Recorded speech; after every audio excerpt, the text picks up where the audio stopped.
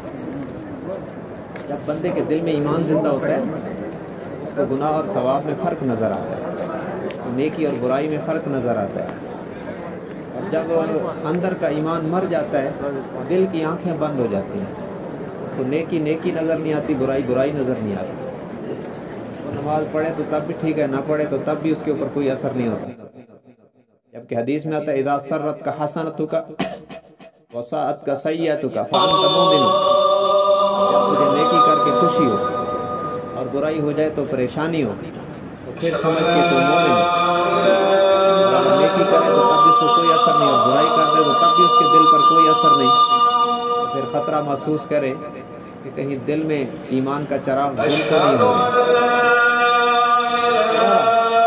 خلاصہ یہ ہے، بات یہاں سے شروع کی، وقت رفتاری کی طرح، بجلی کی طرح وقت گزر رہا ہے، زندگی کی برف پگھل رہی ہے، کب یہ مکمل پگھل جائے گی؟ اور ہم نے آخرت میں ہمارا یہ عقیدہ ہے کہ ہم نے اپنے ایک ایک لمحے کا حساب دینا ہے، اس کے لیے تیاری کتنی ہے؟ ہم جا رہے ہیں، کیا کر رہے ہیں، کیا بول رہے ہیں، کیا دیکھ رہے ہیں، کہ ہماری گفتگو میں کیا تبصرے ہوتے ہیں، کیا وہ آخرت کے لیے یا دنیا کے لیے صرف؟ انسان کو کچھ گناہ ایسے کرواتا ہے جن کو بندہ گناہ سمجھ ہی نہیں رہا ہوتا۔